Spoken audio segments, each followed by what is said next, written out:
Morning Longhorns. Last night, ABC hosted the first and only planned presidential debate between former President Donald Trump and Vice President Kamala Harris. We're breaking down the historic moment. Plus, last weekend, the Texas Tribune hosted their annual festival with many notable speakers. We'll give you the highlights. And Barton Springs Pool will be closed for repairs following a busy summer with lots of visitors. We'll tell you what we know. In sports, the Texas Longhorns took down the defending national champs in the Big House, what it means for the Horns looking ahead. And finally, we'll talk about the heat from the 34th annual Austin Hot Sauce Festival. You won't want to miss it. All this and more right here, right now on Good Morning Longhorns.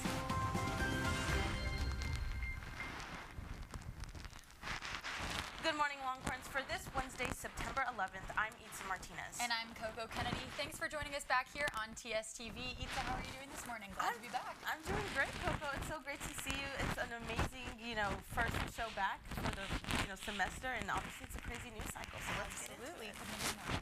Starting off this morning with the big event from last night, the presidential debate. Our Gracie Kirshner is here live in the studio to break down the highlights. Gracie, it was quite the evening. Good morning, guys. It certainly was an evening to remember. So let's get into some details. On abortion, Trump says he believes in exceptions for rape and incest, and Harris claims her opponent will sign a national abortion ban into law. He denied that claim, saying the decision should be left up to the states. On immigration, Harris supports the U.S. Senate bipartisan border security bill, which gives $20 billion to expand Border Patrol and much more. Trump, on the other hand, said he would use already existing local police to deport more than 11 million people. On energy, Kamala says she will not ban fracking and wants to focus on oil from U.S. soil, while Trump insists she will ban fracking and points to spikes in oil and gas prices during the Biden-Harris administration. On Israel-Palestine, both agree that Israel has the right to defend itself, but Harris wants to negotiate a ceasefire, while Trump says Harris hates Israel and Israel will cease to exist completely if she's elected. Let's talk economy. Harris wants a tax credit and Trump wants tariffs to protect the American economy from foreign competition. Trump brought up inflated prices on things like gas and groceries during the Biden-Harris administration. On foreign affairs, the two seem to be worlds apart. Trump refused to say he wanted Ukraine to win the war and would support them, while Kamala outwardly expressed support and attacked him for his lack of it. Looking at the debate as a whole, one pattern was the need for Harris to defend the shift in her policies from 2020, while another pattern was Trump attacking Harris and even right here at the Moody College. Moody students played debate bingo or had special drink deals at bars to celebrate the special occasion and stay in the know. Make sure to watch Good Morning Longhorns next week to see live reactions from students and get the latest as we approach the election. Thanks so much, Gracie. We had a lot of great coverage last night for the debate. Itza, were you tuning in? Oh, yeah. No, so I was tuning in at my apartment, and it was just incredible to see all the pressing topics that they touched on, things like immigration, abortion, the economy, and even things globally, the war in Ukraine and the ongoing situation with Israel and Gaza. Absolutely, I couldn't agree more. And soon after the debate, Taylor Swift decided to endorse Kamala Harris and Tim Walz for their presidency campaign on Instagram after AI reports being posted on the Trump campaign site. Any interesting thoughts about that, Itza? I mean, that's just amazing that, it's interesting that she came out and did that just hours after the debate ended. Exactly, couldn't agree more. Well, here in Texas, recent polling shows a tighter race than previously expected. Before President Joe Biden dropped out of the race, polling from the Texas Politics Project reported former President Trump having a 7-point lead over Biden in Texas. However, recent polling numbers show Vice President Kamala Harris trailing Trump by 5 points. The polling also shows independents having a more favorable view of Harris. Politics came right here to Austin this weekend as the Texas Tribune Festival overtook downtown. Tribe Fest is a 3-day festival consisting of one-on-one discussions with elected officials to panel discussions on today's news. The festival began with an opening keynote by Michigan Governor Gretchen Whitmer and ended with a keynote by Virginia Governor Glenn Youngkin. Throughout the weekend, elected officials like former House Speaker Nancy Pelosi took the stage to discuss the state of the race, while candidates in the election like Colton Allred, the Dallas Democrat running to unseat Ted Cruz, discussed his record in Congress. Also at the festival, Rachel Davis Mercy, interim provost of UT and former Moody Dean, spoke on a panel about the future of media. Armetta Sarin has more on her remarks.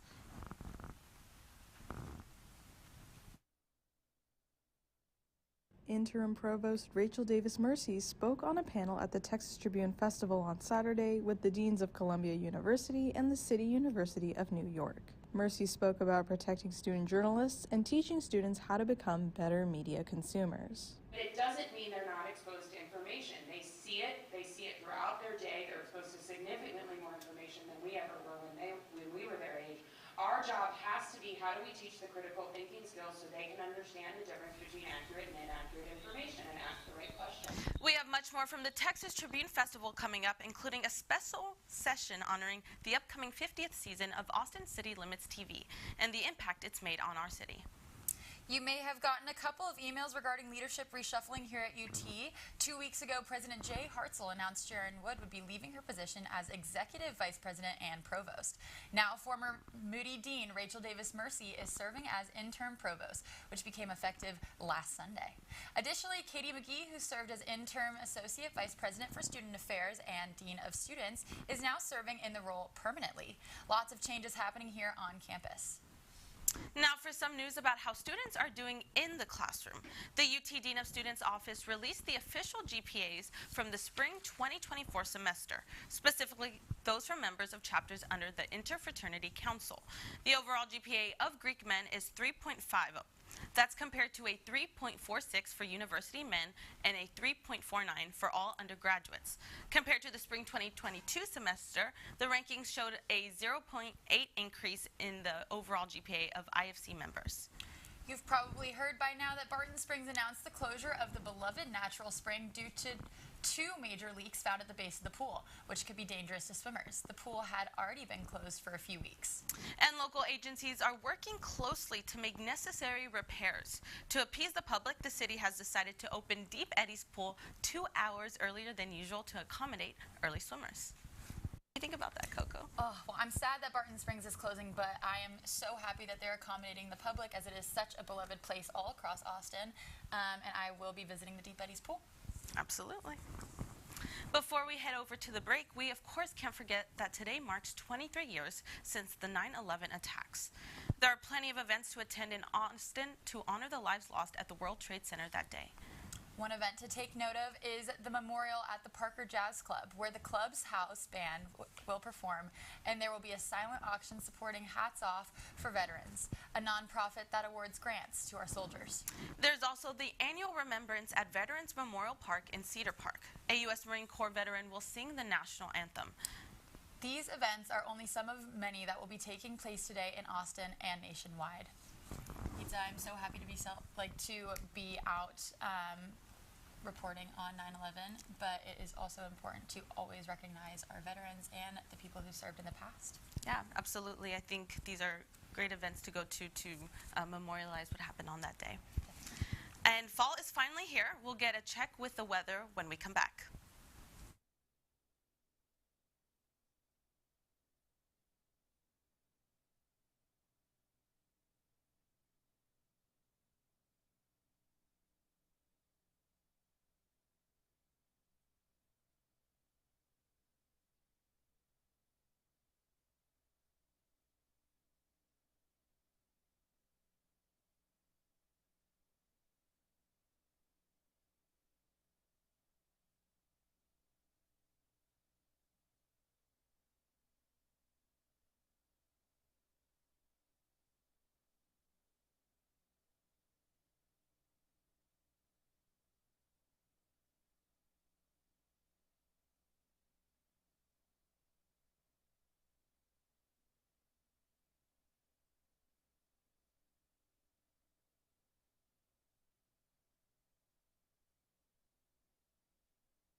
Welcome back. It's finally getting a little bit cooler outside, and we've been enjoying temperatures this week in the 80s. Is it time to finally start enjoying your pumpkin spice latte? Our Leah Wong joins us now with your forecast. Thank you, and good morning, everyone. It feels great to be back in the Weather Center, and it looks like the weather will feel that way too. So let's take a look at the forecast. Today, the high will be 88 degrees with a low of 71. Just when it's starting to feel like fall with cooler temperatures, the heat will come in on Friday with a high of 96 degrees. For the big game against UTSA on Saturday, it will feel nice at night in the student section, as the low will be 73 degrees. Though it will be pretty hot for tailgating during the day, as the high overall will be 94 degrees. This week, the temperatures are slowly coming down as we head into the fall season, but summer weather is still lurking around, so don't grab your sweaters yet. From the Weather Center, I'm Leah Wong. Back to you. In your sports this morning, our Texas Longhorns beat the reigning college football playoff champions, the Michigan Wolverines, by a score of 31-12. Touchdowns were made all around the offense from Jadon Blue, Jared Gibson, and Gunnar Helm. The Wolverine quarterback had 2 interceptions and a sack. In the AP poll, the Longhorns jumped up from number 3 to number 2 in the nation. The only team ahead of them is the Georgia Bulldogs, who we play at home later this season. Many students traveled over to the Big House to watch the Longhorn victory. This was the Wolverines' first loss since 2022. While spirit for the Wolverines started strong, fans started to leave as the scoring gap grew bigger. Michigan decided to do a maize out for the game, but by the time the Eyes of Texas started playing, most of the maize was gone. Fans say that listening to their song being played in the Big House was an incredible experience like none other. Itza, were you watching the game? You know, I was actually at the Texas Tribune Festival as it was happening, but we had ESPN on and we were just tracking that score because, I mean, kind of like we just talked about, they were champions last year, and it's just amazing. I'm so proud to be a Longhorn. Me too. There was so much at stake, and it was quite the game to watch. I was watching at a frat party, and it was always a really good time to have a bunch of students rallying around watching the game on the big screen. Well, some of those fans are happy they were able to see the game in person because the continued TV blackout is making it hard for some to catch the biggest games. DirecTV filed a complaint with the FCC on Saturday night, accusing Disney of negotiating in bad faith. ESPN and ABC, both Disney channels, have been off DirecTV since September 1st. This means that customers were blacked out from viewing college football games, the final week of the U.S. Open tennis tournament, and all the NFL games for Week 1. Disney has claimed since the blackout began that mutual release of the claims is standard practice after licensing agreements are negotiated and agreed upon. This is a developing story as we wait for an agreement to be made. Football isn't the only sport we're talking about this morning. In fact, one UT team is making history. HEB is serving up its first NIL with Longhorn volleyball star Madison, also known as Maddie Skinner. They started off September 3rd at DeVal ISD Pompum Elementary School, where Skinner engaged with young athletes, gifted some of her favorite HEB items, and presented a $10,000 donation to Brighter Bites, a nonprofit fighting childhood hunger in Texas. Fans can expect to see her through a series of new HEB commercials set to air across the state. Skinner says that she grew up with HEB as a Texas native and feels it is an honor to be their first NIL partner. So, Coco, what do you think of this? Well, I'm a really big fan of UT volleyball. As a previous volleyball player myself, I love Maddie Skinner, watching them win the past 2 national championships. So seeing this HEB deal not only for a women's sport, but for Texas is a win for everybody involved. Yeah, absolutely. As a Longhorn and a native Texan, this is a great situation. Couldn't agree more.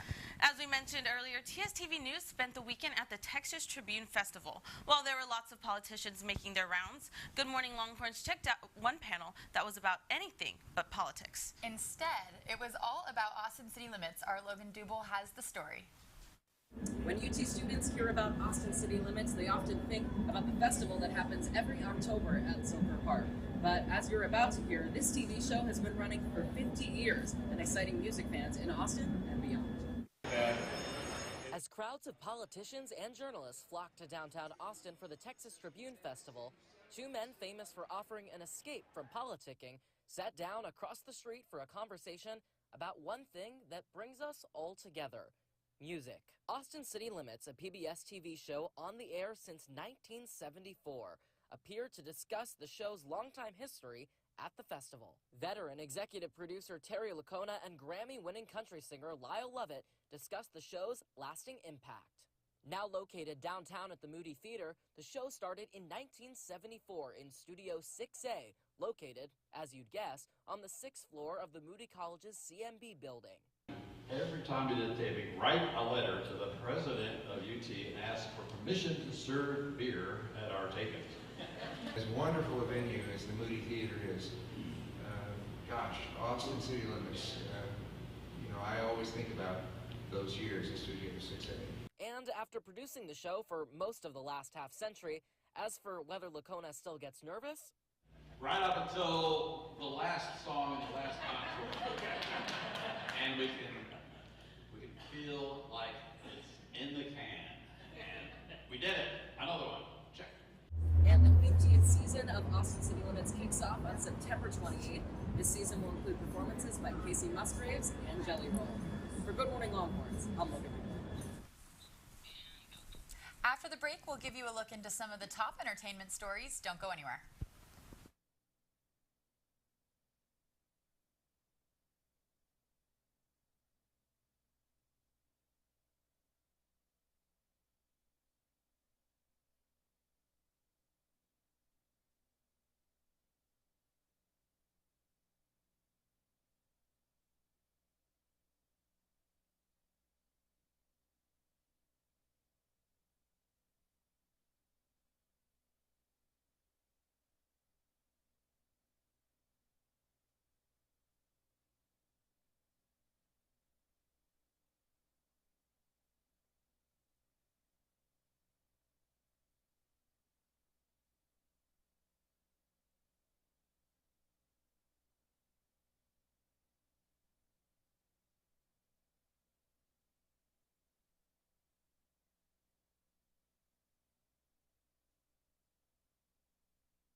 Welcome back. In your entertainment news this morning, Pulitzer Prize-winning rapper Kendrick Lamar has been announced as the headliner for the 2025 Super Bowl halftime show.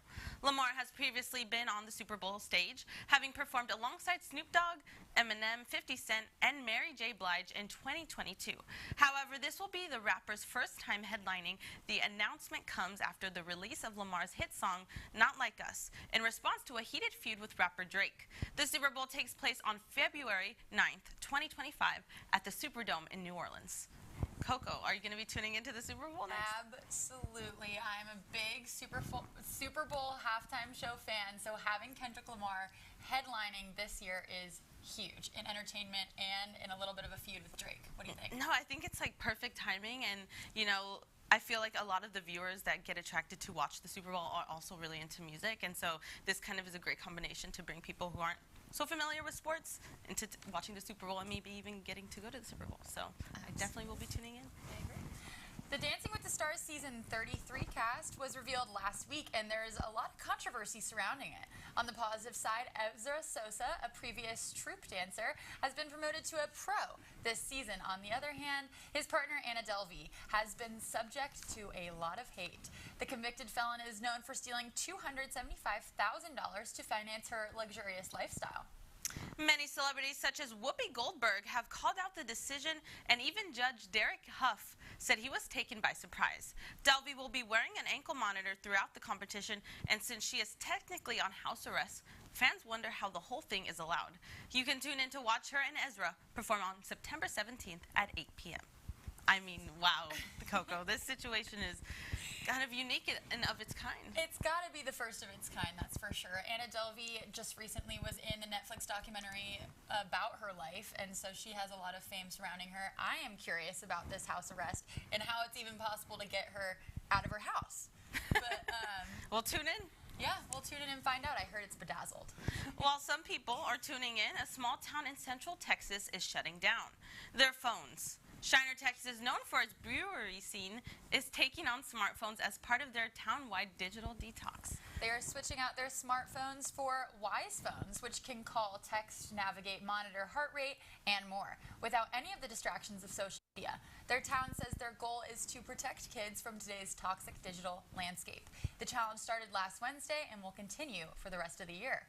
Itza, what do you think about this digital detox? Would you partake? I mean, I think it's interesting. I feel like I've had social media and all the things that come with a smartphone since I was before the 5th grade. And so I feel like this could definitely benefit younger generations if they could be disconnected more and really in the present moment. Yeah, absolutely. Well, on this week's edition of Around Austin, Mount Joy is coming to the Moody Center. Tickets are still available for purchase at moodycenteratx.com, and the show begins at 8 p.m. on Friday. And for all the foodies, Central Market is hosting a food stroll to celebrate their 30th anniversary. There will be a wide array of fine foods to sample, and the tickets are going fast, so be sure to purchase tickets on their website if you're interested. That's your Around Austin this week. If you're looking for some professional development, the Longhorn Playbook for Successful Student Organizations is hosting a workshop on Thursday. Texas women's basketball coach Vic Schaefer will be giving a pep talk. Free dinner and a post-event happy hour with mocktails will all be included. The event will take place in the Union Ballroom. We have a spicy story coming to you after the break. Stay tuned to hear all about the Austin Hot Sauce Festival. We'll be right back.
Forgot to bring sauce is gonna have to be that. It's just like different. Temperatures might be cooling down, but some parts of Austin are heating up. The Austin Chronicles 34th Annual Hot Sauce Festival took place today in South Austin. Attendees tasted hundreds of hot sauce samples and voted for their favorites to win the People's Choice Award. And in true Austin fashion, there was also live music. But the event is about more than just spice. The festival is also a major fundraiser for the Texas Central Food Bank, raising over 1.25 million meals in its 33-year history. Although we couldn't make it this weekend, we decided to have our own hot sauce festival here on GMLH, and everyone brought in their favorite sauces to try. Okay, my spice tolerance is literally to the floor, so I'm very scared. Hot sauce is not really my thing. Like, if I'm putting it on, it's like a tiny little dollop, but... Whereas I am the biggest hot sauce connoisseur. I put hot sauce on absolutely everything, even my pasta. Oh, wow. Well, I love hot sauce, and the way this is going to work is that we're going to rank the sauces mildest to hottest based on taste, and also figure out which one is our favorite. Time to see who can handle the heat. We're going to give Coco the big spoon, because he's the hot sauce connoisseur. So, which one should we start with? I think we just go down the line. I think we just, We'll do basic buffalo first. We're just going to pour like a tiny little bit onto the spoon, and then if it... Love that this is the first thing I'm having this morning. Yeah, I mean, no way I would rather breakfast. start my morning. This is very nutritious and delicious. So nutritious, so delicious. I That's really all put I a lot need. on there. Yeah, that's a big... That's a lot. Okay, you know what? It's fine. Guys, it is really funny. We're all wearing white today. Pizza. And of course. Come on. I'm going to give All you right. No, I'm good. Oh, come on, Issa. There She's you just a little baby. All right, All right, cheers. cheers. Cheers. Okay. Oh, wow. Buffalo. That's super buffalo-y, by the way. It's got a kick. I mean, like, if you Okay, I love love buffalo that. sauce, this reminds me of like the Chick-fil-A buffalo sauce. That's Yeah. on I need the wings. chicken Yeah, nugget, for sure. some wings. It was actually in buffalo chicken dip that we made for NFL this weekend. Okay, on to the next. Okay, I love this one. This is the classic one. Oh, in yeah, the it's my favorite. household. My Always favorite. good with hummus. Oh, okay, gotta try that one. Cheers. Cheers. Yeah, I mean, it's definitely a lot hotter. It's definitely a lot hotter, but this is just my favorite. I think the This flavor. one's just such a classic for me. I know the taste. Yeah. Hummus. Tastes like All a right, chicken disagree. wing. Now we're going on to Tabasco. So this is definitely a little bit hotter. Okay, maybe we can skip Tabasco. No, I'm going for it. Oh, Coco's going So for just it. give me a little bit. That's Okay. perfect. Give me a dollar. Amazing. Okay. This is- And purr. Oh, no one wants to cheers with me. That's fine. Oh, okay. Yeah, I'm not a huge that Tabasco girly. Yeah, me neither, honestly. All right, so far okay, the wait. Frank's is the Let's Frank's talk is about the this top. one. This is my personal fave. It's from H-E-B. They only sell it at H-E-B. Fire. It's fire. Let's all Amazing. try it. Gracie, All why right. don't you just do the honors and go ahead and Yes, start? yes. All right, well, that's all Oh. that's all the time we have for this Wednesday. Thanks so much for joining us here at Good Morning Longhorns. To stay tuned, you can follow our social media on Instagram at Good Morning Longhorns. And thank you guys. We'll see you next week. And cheers. Cheers.